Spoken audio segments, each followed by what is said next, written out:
क्योंकि हम सब जो है फाइनली अब रेसलमेनिया वीक में एंटर कर चुके हैं। तो ये है प्रेडिक्शन टाइम।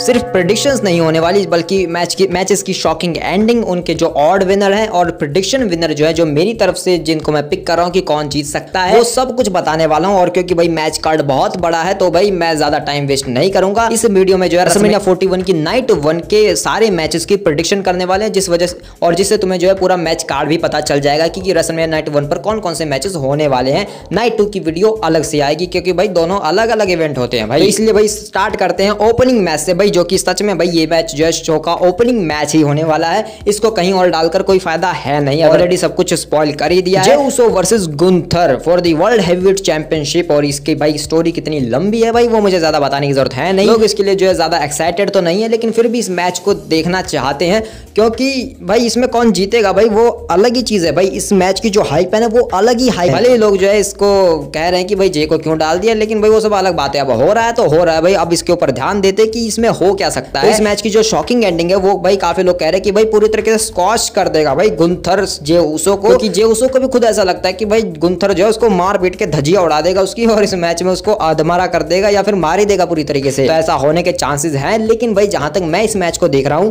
ये मैच मुझे वाइब दे रहा है Brock Lesnar versus Seth Rollins वाले मैच जो ओपनिंग में हुआ था रेसलमेनिया में। और वहां पर क्या हुआ था भाई, फिनिशर्स और सिग्नेचर्स की बारिश हुई थी। एंड में सेथ रॉलिंस जो है 3 स्टॉम्प लगाकर ब्रॉक लेसनर को हराकर चैंपियन बन गया। तो मुझे यहां पर भी वैसी फीलिंग आ रही है थोड़ी थोड़ी कि भाई यहां पर जे उसो जितना डेस्परेट हो चुका है, जिस तरीके का उसके अंदर गुस्सा आ चुका है, जितना वो सीरियस हो चुका है इस मैच को लेकर, तो मैच की घंटी बजते ही वो बुरी तरीके से अटैक कर देगा गुंथर के ऊपर। गुंथर कुछ भी नहीं कर पाएगा, भले ही वो पलटवार करने का ट्राई करेगा, लेकिन जे उसो स्टार्टिंग में भाई अपनी सारी सुपर किक, अपने क्रॉस बॉडी स्पीयर से और उसो स्प्लैशेस, और अगर नए मूव सीख कर आएगा तो वो सारी चीजें और वो सब करके इस मैच को जीत सकता है जे उसो। और यहां से वो निकल लेगा एज अ चैंपियन बन के, क्योंकि ऑड के अकॉर्डिंग यहां पर जे उसो जीत रहा है। और उसके अकॉर्डिंग मैंने ये नॉर्मल एंडिंग तुम्हें बता दी कि जे उसो यहां पर आकर इस तरीके से इस मैच को जीत सकता है कि जे उसो स्क्वॉश कर दे भाई गुंथर को उसकी औकात दिखा दे। क्योंकि भाई हमेशा जो है काफी टाइम ऐसी चीजें हुई हैं, पहले भी हो चुकी है। सेथ रॉलिंस और ब्रॉक लेसनर वाला केस ले सकते हो तुम यहां पर ऐड कर सकते हो। इसके अलावा एक और चीज हो सकती है जो शॉकिंग फैक्टर के ऊपर चले, तो भाई कहीं से ऐसा नहीं लगता कि ये चीज शॉकिंग हो सकती है, क्योंकि अगर ये पॉसिबल हुई तो फिर जे उसो के रॉयल रंबल जीतने का फायदा क्या कि यहां पर गुंथर भाई अपनी पूरी डोमिनेंस दिखा के इस मैच को जीत जाए किसी तरीके से। लेकिन गुंथर भाई उस टाइप का बंदा है नहीं कि वो अपनी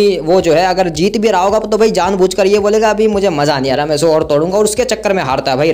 लास्ट टाइम भी रेसलमेनिया में वो इसी वजह से हारा था भाई। तो यहाँ पर भाई गुंथर उस तरीके से जीतने वाला तो नहीं है, वो सोचेगा भाई मैं इसको और मारूंगा, इसको धजिया उड़ाऊंगा इसकी, तो उस वजह से भाई गुंथर का स्क्वॉश करना यहाँ पर कोई सेंस नहीं बना रहा। तो यहाँ पर ये चीज हो सकती है कि जब गुंथर जो है स्क्वॉश कर रहा होगा, जे उसो को पूरी तरीके से ब्रूटलाइज कर रहा होगा, तो जे उसो को एक ओपनिंग मिलेगी, और वो ओपनिंग ये होगी कि वो या तो वो यहाँ पर एक लो ब्लो मारेगा, या फिर क्योंकि भाई गुंथर ने एक बेल्ट देकर मारी जिमी उसो के चेहरे पर और फिर जिमी उसो को लहू लुहान कर दिया था, तो इस वजह से जे उसो भी यहाँ पर बेल्ट उठाकर गुंथर के चेहरे पर देकर मारेगा, और उसकी वजह से भाई जे उसो को ओपनिंग मिलेगी और उस ओपनिंग का फायदा उठाकर इस मैच को जीत जाएगा और नया वर्ल्ड हेवीवेट चैंपियन बन जाएगा जे उसो।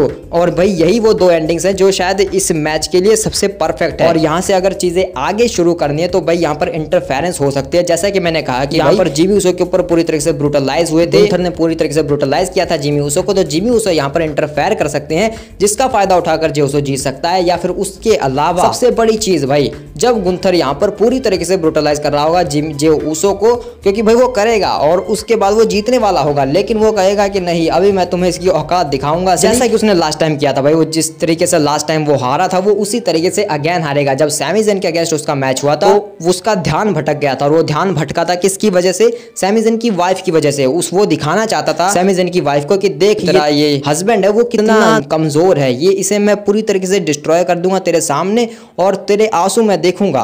तो भाई वो उसके चक्कर में भाई यानी कि मॉक करने के चक्कर में, सैमी ज़ेन की वाइफ को मॉक करने के चक्कर में वहां पर अपनी इंटरकॉन्टिनेंटल चैंपियनशिप हार गया था गुंथर लास्ट टाइम रेसलमेनिया 40 में। और अगेन यहाँ पर वही चीज सेम रिपीट हो सकती है। गोल्डबर्ग अटेंडेंस में बैठे होंगे और गुंथर को जैसे ही गोल्डबर्ग दिखेगा वो भाई उसको मॉक करने लगेगा, या फिर अगर जिमी उसो होगा या फिर कोई और होगा यानी कि उसके बीवी बच्चे होंगे अगर जे उसो के, तो उन्हें मॉक करने लगेगा, और उसकी वजह से यहाँ पर गुंथर का ध्यान भटकेगा इस मैच से, और फिर जे उसो इस मैच को जीतेगा जैसे कि लास्ट टाइम सैमी ज़ेन ने जीत लिया था। और फिर वर्ल्ड हेवीवेट चैंपियन बनेगा। यानी कि कुछ इंटरफेरेंस अगर होगी तो वो इस तरीके से होगी कि भाई उन्होंने तो कुछ किया भी नहीं, लेकिन फिर भी गुंथर खुद ही अगर उसका ध्यान भटक गया तो हम उसमें क्या कर सकते हैं। वो गुंथर की गलती भाई, वो इतना ईगोस्टिक है, इतना उसका ऐसा बिहेवियर है कि वो अपने आप को कुछ ज्यादा ही बड़ा दिखाता है, तो इस वजह से ऐसी चीज हो सकती है। तो इस वजह से वो यहाँ पर हार तो जाएगा अपनी चैंपियनशिप को, जिसके बाद उसका दिमाग फिरेगा और वो जेउसो के ऊपर अटैक कर देगा और जेउसो को फिर से धोने लगेगा। भाई जेउसो जीत चुका है, उसके बावजूद वो गुंथर जो है अटैक करेगा जेउसो के ऊपर। हो सकता है जेउसो रोल अप से भी जीत जाए, जिस वजह से गुंथर जो है काफी डेस्परेट हो जाए और फिर वो अटैक करने लगे गुंथर पे रोल अप से। वैसे ही सेम चीज तो यहाँ पर फिर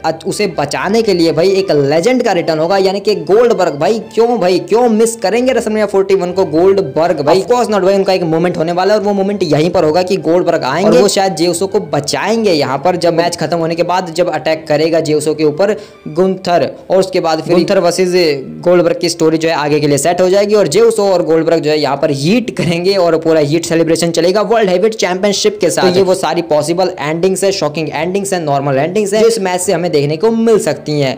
और ऑड्स के अकॉर्डिंग मैंने तुम्हें बता दिया कि जेउसो इस मैच को जीतने के लिए फेवरेट हैं और मेरी प्रेडिक्शन के अकॉर्डिंग भाई मैं मतलब क्यों ही पिक करूंगा किसी और को। भाई ऑफ कोर्स नॉट, मैं जीतते हुए देखना चाहता हूं जेउसो को। उसका ये जो फेरी टेल मोमेंट है भाई वो हो जाना चाहिए भाई, वो बन जाए वर्ल्ड हेवीवेट चैंपियन, उसकी स्टोरी जो है वो पूरी हो जानी चाहिए। हालांकि कोडी रोड्स की नहीं होनी चाहिए, वो बात अलग है। तो जेउसो यहाँ पर वर्ल्ड हेवीवेट चैंपियन बन जाएगा मेरी प्रेडिक्शन के अकॉर्डिंग, वो जीत रहा है इस मैच को। अब आगे चलते हैं जो कि होने वाला है वुमेन्स चैंपियनशिप के लिए मैच, जिसके लिए मैं घंटा एक्साइटेड नहीं हूँ। Tiffany Stratton versus Charlotte Flair for the WWE women's championship, ये भी जो है नाइट 1 में ही देखने को मिलेगा। हालांकि कुछ लोग हैं भाई, कुछ महानुभाव जो इस मैच के लिए बहुत ज्यादा एक्साइटेड है भाई, और इसी मैच के लिए एक्साइटेड है क्योंकि उन्हें लग रहा है कि भाई ये लोग बहुत ज्यादा पर्सनल जा चुके हैं, एक दूसरे के डीएम्स लुडविग काइजर और अपनी डाइवोर्स वाली सिचुएशंस पर घुस चुके हैं, मतलब पर्सनल भाई बहुत ज्यादा पर्सनल जा चुके हैं, ऑफ स्क्रिप्ट जा चुके हैं। तो हो सकता है इस मैच में भी ये दोनों ऑफ स्क्रिप्ट चले जाएं और किसी तरीके से जो स्क्रिप्ट है उसके बाहर जाकर ये कुछ कर दे और उसकी वजह से कंट्रोवर्सी स्टार्ट हो जाए। तो भाई इस वजह से लोग इस मैच के लिए काफी ज्यादा एक्साइटेड है, लेकिन भाई मैं बिल्कुल भी एक्साइटेड नहीं हूं इस मैच के लिए। पता नहीं भाई क्यों नहीं हूं, लेकिन भाई मुझे कोई घंटा फर्क नहीं पड़ता भाई इस मैच में कौन जीतेगा, कौन चैंपियन बनेगा, भाई कोई भी बन जाए मुझे कोई फर्क नहीं पड़ने वाला। फिर ऑड्स के अकॉर्डिंग यहाँ पर ऑड्स के अकॉर्डिंग अगर मैं तुम्हें बताऊं तो ऑड्स बौखलाए हुए हैं कि भाई इनमें से जीतेगा कौन। मतलब ऑड्स को भी खुद समझ नहीं आ रहा कि भाई हम किसको वो करें। भाई ऑड्स जो है काफी सेम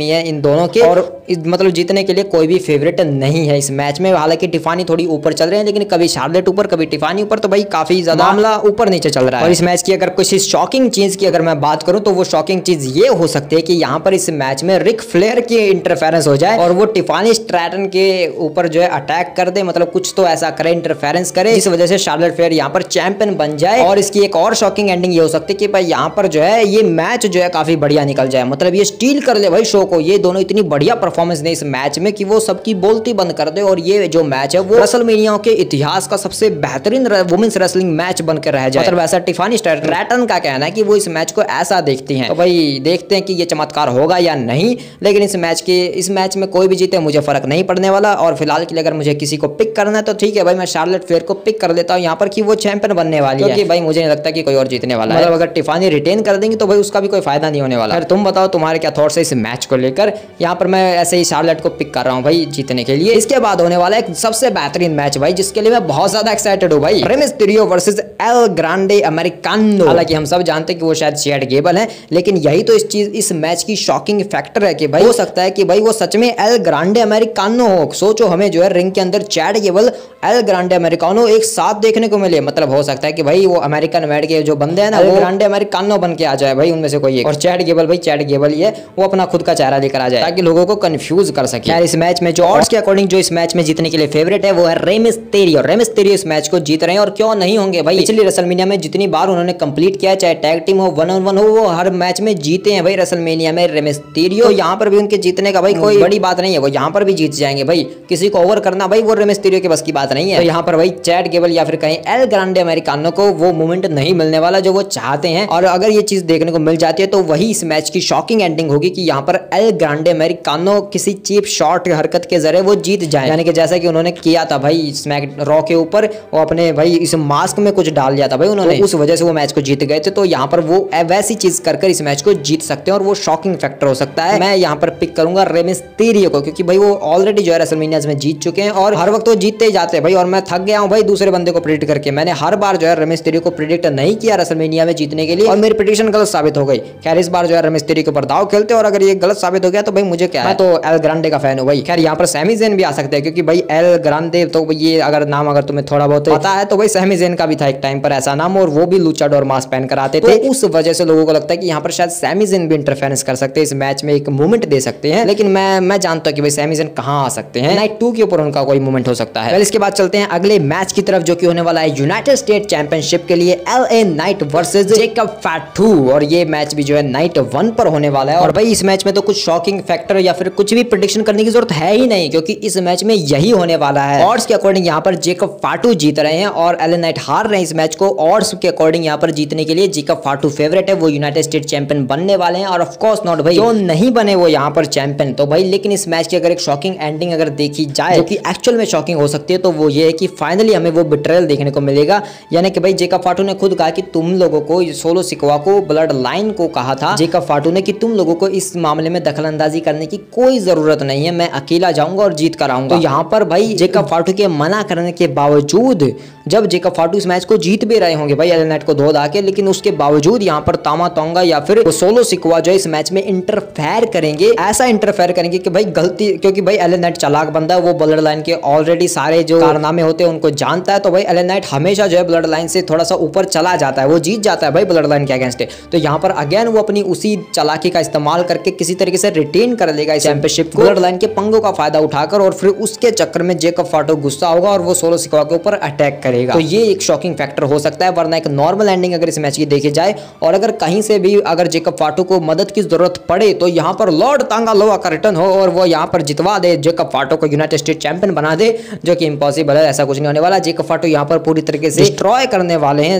LA नाइट को, और हो सकता है LA नाइट इंजर्ड होके भाई स्वर्ग यात्रा पर निकल ले, कुछ भी हो सकता है। मतलब जेकब फाटू है भाई वो, तो भाई पूरी तरीके से डिस्ट्रॉय होने वाले हैं यहाँ पर LA नाइट, और नए चैंपियन हमें देखने को मिलेंगे यूनाइटेड स्टेट जेकब फाटू। और फाइनली जेकब फाटू को उनके डेब्यू रेसलमेनिया मैच में उनको एक टाइटल विक्ट्री भी मिल जाएगी, जो कि वो डिजर्व करते हैं भाई। और मेरी प्रेडिक्शन भी यहाँ पर जो है जेकब फाटू के लिए ही रहने वाली है। मैं अब जो है जेकब फाटू के पास ये टाइटल आ जाना चाहिए फाइनली। वेल इसके बाद अगले जो मैच होने वाला है नाइट 1 के ऊपर, वो है अपना नाम बदल देना चाहिए, बैड डे रखना चाहिए, या फिर कुछ भी कर सकते हैं। लेकिन इनका मैच होने वाला है अगेंस्ट वाइकिंग वॉर रेडर्स, यानी कि वॉर रेडर्स के अगेंस्ट, जो कि हमारे वर्ल्ड टैग टीम चैंपियंस है। तो ये एक world tag team championship match होने वाला है, जो कि अब यहाँ पर जो है मुझे तो लगता है प्रेडिक्शन करने की जरूरत नहीं है, हर कोई यही चाहेगा कि यहाँ पर न्यू डे जीत जाए। और ऑड्स के अकॉर्डिंग भी यहाँ पर जो है न्यू डे ही इस मैच को जीतने के लिए फेवरेट चल रही है, कि न्यू डे इस मैच में नए चैंपियन क्राउन होने वाले हैं। लेकिन अगर एक शॉकिंग फैक्टर इस मैच का देखा जाए तो वो ये हो सकता है कि यहाँ पर न्यू डे को कॉस्ट करवाने के लिए वर्ल्ड टैग टीम विक्ट्री, ये world tag team opportunity, world tag team championship, यहाँ पर बिगी इंटरफेयर करे, बिगी कहीं से आए और वो न्यू डे को कॉस्ट करवा दे। न्यू डे के ऊपर अटैक तो नहीं करेंगे, मतलब कुछ ऐसा करें जिस वजह से न्यू डे का ध्यान भटक जाए और फिर वॉर रेडर्स जो है यहाँ पर न्यू डे से जीत जाए और रिटेन कर ले अपनी चैंपियनशिप। तो ये एक शॉकिंग चीज हो सकती है कि इस मैच में बिगी का इंटरफेरेंस हो सकता है, जिस वजह से न्यू डे हार जाए। या फिर एक और शॉकिंग चीज ये हो सकती है कि यहाँ पर बिगी इंटरफेयर करे लेकिन वो न्यू डे को जितवा दे भाई, और पूरी न्यू डे का हील टर्न हमें देखने को मिल जाए, यानी कि बिगी भी हील टर्न मार जाए भाई। और वो फिर से भाई उसने जो कहा था कि वो मैनेजर बनना चाहता है न्यू डे का, ज़ेवियर वुड्स और कोफी किंगस्टन का, क्योंकि उसने जितवाई है आकर न्यू डे को ये चैंपियनशिप, तो वो उस चीज़ के लिए मान जाए और यहाँ पर बिगी जो है मैनेजर बन जाए न्यू डे का। तो भाई ये सच में अनएक्सपेक्टेड चीज़ होगी और ये काफ़ी सच में शॉकिंग फैक्टर होगा इस मैच का, कि बिगी आकर हील टर्न मार गया और उसने न्यू डे को ज्वाइन कर लिया, इस हील न्यू डे को, इस बैड न्यू डे को। उसके बाद भाई न्यू डे चैंपियन भी बन चुकी है, मैच को जीतकर वो चैंपियन भी बन चुके हैं। तो भाई कितनी बड़ी बात होगी ये, तो भाई ये चीज होने के चांसेस बहुत ज्यादा है। ये सच में एक शॉकिंग एंडिंग होगी भाई इस मैच की। और यहाँ पर अगर मुझसे पूछोगे कि भाई कौन जीत रहा है, तो भाई मेरी प्रेडिक्शन भी यहाँ पर न्यू डे के लिए, और मैं चाहूंगा कि भाई बिगी आकर हिल टर्न मार ले और वो ज्वाइन कर ले भाई न्यू डे को, या फिर कॉस्ट भी करवा सकते हैं, कुछ नहीं कह सकते, लेकिन शायद बिना किसी टाइटल के, और वो भी 1-on-1 मैच। भाई ये रेसलमेनिया में कभी नहीं हुआ है कि एक राइवलरी जाकर भिड़ रही हो, वुमेन्स डिवीजन से एक राइवलरी उठी, वो भी 1-on-1 जाकर भिड़े रेसलमेनिया में, ये पहली बार हो रहा है भाई। जेड कारगिल वर्सेस नाओमी, एक सिंगल्स मैच होने वाला है, एक नॉर्मल मैच। और ऑड्स के अकॉर्डिंग जो इस मैच को जीतने के लिए फेवरेट यहाँ पर जेड कारगिल है, और वो इसलिए क्योंकि वो अच्छी साइड पर है, गुड साइड पर है, वो इस मैच में बेबी फेस है और नाओमी एक हील है भाई। तो इस वजह से जेड कारगिल यहाँ पर शायद फेवरेट इस मैच को जीतने के लिए, और वो ये इनका जो है पहला तो नहीं है लेकिन पहला सिंगल्स मैच जरूर है भाई रेसलमेनिया में। और क्योंकि जेड कारगिल को बहुत बड़ा पुश दे रही है डब्ल्यूडब्ल्यूई, तो इस वजह से उनका जीतना यहाँ पर सेंस बनाता है। लेकिन भाई नाओमी भाई उसका हील टर्न हुआ है, वो उसका शायद ये पहला मैच है रेसलमेनिया में, मतलब उसको वो फाइनली वो बड़ा मोमेंट मिल रहा है, लोगों का ध्यान है भाई स्टोरी के ऊपर, स्टोरी में लोग काफी ज्यादा इन्वेस्ट है भाई। इससे मतलब इस मैच में भाई इसकी मैच की जो हाइप है भाई वो उस वुमेन्स चैंपियनशिप मैच से ज्यादा है भाई। शार्लेट और जो टिफानी का मैच है भाई उससे ज्यादा इस मैच की हाइप है। मैं इस मैच के लिए काफी ज्यादा इंटरेस्टेड हूँ भाई, इस मैच के लिए मैं एक्साइटेड हूँ भाई। मैं इस मैच को देखना चाहता हूँ, इस मैच में कौन जीतेगा और क्या होगा। उस वजह से भाई इस मैच के ऊपर ज्यादा आई बॉल्स हैं भाई, क्योंकि ये स्टोरी काफी यूनिक है और काफी बेहतरीन है। तो भाई यहाँ पर नाओमी का हील टर्न हुआ है और वो अगर हील टर्न करने के बावजूद अपनी इस अपॉर्चुनिटी को हार जाती है, इस मैच को हार जाती है, तो उनके हील का फायदा क्या भाई। तो इसलिए मैं यहाँ पर नाओमी के साथ हूँ भाई, मैं नाओमी को यहाँ पर प्रेडिक्ट कर रहा हूँ इस मैच को जीतने के लिए। इस मैच की जो शॉकिंग एंडिंग वगैरह है वो ये हो सकती है कि शायद इसमें कोई चीप शॉट हिट होने वाला है नाओमी की तरफ से और उस वजह से इस मैच को वो जीत जाए। तो मतलब भाई वो एक नॉर्मल एंडिंग ही हुई। ये मैच जो है एक नॉर्मल ही चलने वाला है, यानी कि इसमें से जो भी मैच विनर निकल के आएगा वो क्लीन ही आएगा, इसमें कुछ ज्यादा जो है बड़ी वो चीज नहीं होने वाली, लेकिन ये मैच काफी बेहतरीन होगा। इसके बाद चलते हैं हमारे मेन इवेंट की तरफ, यानी कि रेसलमेनिया नाइट 1 का जो मेन इवेंट होने वाला है वो है सीएम पंक, जिनके corners versus head of the table OTC needle mover break everyone and leave slogan का सहारा लेकर चलने वाले ग्रेटनेस ऑरा ऑफ हिमसेल्फ, भाई ऑरा का गॉड है भाई ये बंदा, रोमन रेंस। जो शॉकिंग एंडिंग है, क्या क्या चीजें हो सकती हैं, क्या एंट्रेंस किस तरीके से हो सकती है, सब कुछ मैंने जो ऑलरेडी पिछली वीडियो में कवर कर दिया है। लेकिन भाई मैं जो मेन चीज है भाई, जो मेन एंडिंग होती है, जो मुझे पर्सनली सबसे ज्यादा लगती है, वो मैं इस वीडियो के लिए बचा कर रखता हूँ, इस प्रिडिक्शन वीडियो के लिए। तो यहाँ पर जो मेन चीज होने वाली है इस मैच की, ऑड्स के अकॉर्डिंग जो विनर है वो यहाँ पर सीएम पंक है भाई। अगर सीएम पंक इस मैच को जीत रहे हैं ऑड्स के अकॉर्डिंग, क्योंकि उनके कॉर्नर में पॉल हेमन है भाई, और यहाँ पर जो सबसे बड़ा हीरो है इन तीनों में वो सीएम पंक ही है भाई। सीएम पंक को ही डब्ल्यूडब्ल्यूई जो इस मैच में हीरो की तरह दिखा रही है।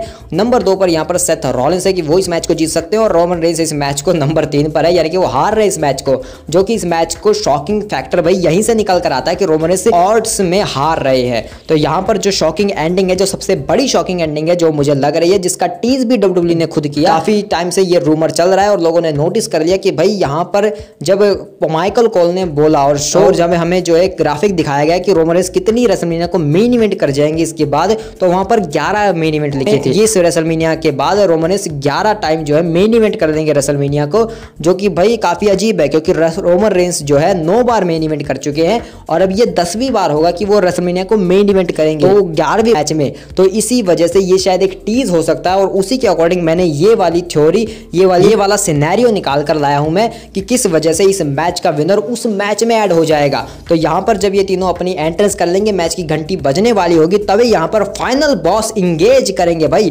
फाइनल बॉस नाइट 1 के मेन इवेंट में पधारेंगे और वो यहां पर एक आकर जो है काफी बड़ी घोषणा करेंगे कि वो ये कहेंगे कि भाई मुझे बहुत बुरा लग रहा है कि रोमन रेंस मेरा भाई, हमारा ट्राइबल चीफ, वो एक ऐसे मैच में जिसका कोई फायदा नहीं होने वाला, जिस मैच को जीतकर उसका कोई फायदा नहीं होने वाला। तो इस वजह से मैं इस मैच के जो स्टेक्स हैं, एज ईक्यू का मैं बोर्ड ऑफ डायरेक्टर हूं, वो होने के नाते, क्योंकि मेरे पास ताकत है, मैं इस मैच को थोड़ा बदलना चाहता हूं। रोमन रेंस मेरे भाई, मैं जानता हूं तेरे लिए जो है इन दोनों को हराना कोई बड़ी बात नहीं है, तो बस डिस्ट्रॉय कर दे इन दोनों को। इसलिए मैं इस मैच के जो स्टेक्स हैं वो सब बढ़ा रहा हूं, वो हाई कर रहा हूं। अब ये मैच जो है, इसमें जो भी जीतेगा वो सिर्फ विनर नहीं होगा इस मेन इवेंट का, उसे मिलेगी अपॉर्चुनिटी नाइट 2 के मेन इवेंट में ऐड होने की, उसे मिलेगी अनडिस्प्यूटेड डब्ल्यूडब्ल्यूई चैंपियनशिप पर एक मौका, नाइट 2 को भी मेन इवेंट करने का। तुम तीनों में से जो जीतेगा वो उस मैच में ऐड हो जाएगा और उस मैच को भी ट्रिपल ट्रेथ बना देगा, यानी कि Cody Rhodes versus John Cena का जो मैच होने वाला है वो एक ट्रिपल ट्रेथ मैच बन जाएगा, जो भी इस मैच में जीतेगा। और क्योंकि भाई रॉक ने ऐसा कर दिया, तो भाई इसके बाद ये मैच जो है काफी हैरत अंगेज बन जाएगा, जिसके बाद भाई रोमन रेंस को जीतना बहुत जरूरी हो जाएगा। और रोमन रेंस इस मैच में किसी न किसी तरीके से जीत ही जाएंगे। ब्लड लाइन का कोई नया मेंबर आ जाएगा, या फिर कोई ब्लड लाइन की मदद लेंगे रोमन रेंस, या फिर रोमन रेंस का हील टर्न हो जाएगा थोड़े टाइम के लिए। वो हो सकता है कि रॉक की मदद से भी इस मैच को जीते, लेकिन रोमन रेंस इस मैच को जीत जाएंगे किसी तरीके से। ये शॉकिंग एंडिंग होगी और मैच को जीतने के बाद वो नाइट 2 के मेन इवेंट में ऐड हो जाएंगे। और वो जब वहां पर ऐड होंगे तो उनकी जो बातें हैं भाई, वो दूसरी जो शॉकिंग एंडिंग वीडियो आएगी उसमें तुम देख लेना कि मैं उसके बारे में क्या बताऊंगा। बाकी तुम्हारे क्या थॉट्स है इस मैच को लेकर, मुझे कमेंट में बताओ। यहाँ पर मैं किसको प्रेडिक्ट करता हूँ, मैं बता, अगर ये मैच ऐसे ही हो रहा है, कोई इसमें जो है घसड़ पसड़ नहीं होने वाली, अगर रॉक वगैरह आकर कोई इन्वॉल्वमेंट नहीं करने वाला, तो मेरी तरफ से इस मैच में जो विनर निकल कर आने वाला है, जिसे मैं प्रेडिक्ट कर रहा हूं, वो है the visionary revolutionary Seth freaking Rollins. और ब्रॉक लेसनर का रिटर्न भी हो सकता है यहाँ पर एंड में, वो मैंने तुम्हें एक बोल्ड प्रेडिक्शन के दौरान बताया है पिछली शॉकिंग एंडिंग में, तो तुम जाकर वो वीडियो देख सकते हो। तुम्हारे थॉट्स जो क्या है रेसलमेनिया 41 की नाइट 1 को लेकर, तुम्हारे विनर्स, वो सब मुझे कमेंट में बताओ। मिलते हैं किसी और वीडियो में, तब तक के लिए बाय बाय।